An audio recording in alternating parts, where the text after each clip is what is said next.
Normal ভাত দিয়েও যে এত সুন্দর একটা খাবার তৈরি করা যায় কিংবা এত মজার একটা খাবার তৈরি করা যায়, আপনারা কি আগে এটা জানতেন? অনেকেই হয়তো এই খাবারটার সাথে পরিচিত, আবার অনেকেই নতুন হয়ে থাকতে পারে। আজকে আপনাদের সাথে ভাত ভাজির রেসিপিটা শেয়ার করব। প্রথমে আমি 2টা শুকনো মরিচ ভেজে নিয়েছি, তারপর পেঁয়াজটা লাল লাল করে ভেজে ভাতটা দিয়ে দিয়েছি। পেঁয়াজটা একটু হালকা বেরেস্তার মতো ভাজি করে দিলে তাহলে খুব ভালো একটা ফ্লেভার আসে, আর আমার কাছে এই খাবারটা এত বেশি ভালো লাগে। আর এবার দিয়ে দিচ্ছি অল্প করে একটু মরিচ গুঁড়ো, আর দিয়ে দিচ্ছি সামান্য পরিমাণ হলুদ, আর পরিমাণ মতো দিয়ে দিচ্ছি লবণ। এবার আমি সবগুলো ভালো করে মিক্সড করে নেব। এই খাবারটা কিন্তু আপনি সকালের নাস্তায়, দুপুরের খাবার, রাতের খাবার যে কোনো সময় খেতে পারবেন। এবার আগে ভেজে রেখেছিলাম যে শুকনো মরিচ, এটা আমি একটু ভেঙে দিয়ে দিব ভাতটার সাথে। এবার এটা ভালো করে মিক্সড করে নেব। সবগুলো ভালো করে মিক্সড করে নিয়ে এবার আমি একটা ডিম ভেজে নেব এই ভাতটার সাথে খাওয়ার জন্য।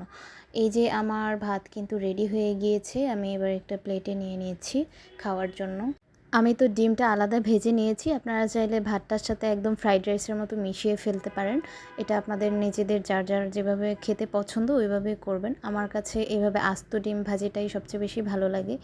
এই যে এইভাবে এখন মাখিয়ে ডিমটা দিয়ে খেতে যে কি একটা মজা লাগবে, এটা যারা খান নাই কিংবা খাবারটার সাথে পরিচিত না, তারা আজকে বানিয়ে খেয়ে ফেলবেন। তারপর আমাকে অবশ্যই কমেন্ট করে জানাবেন যে আপনাদের কাছে কেমন লাগলো। এটা আমার কাছে কিন্তু ফ্রাইড রাইসের থেকে কোনো অংশে কম না, আমার কাছে এটা আরও। আর এই খাবারটা কিন্তু আপনি আগের দিনের বেঁচে যাওয়া ভাত দিয়ে করে ফেলতে পারবেন। এটাতে কোনো এক্সট্রা কোনো খরচ হবে না কিংবা আপনার কোনো ঝামেলাই লাগবে না। আর দেখবেন খেতে অনেক বেশি মজা হবে, দ্বিগুণ মজা হবে।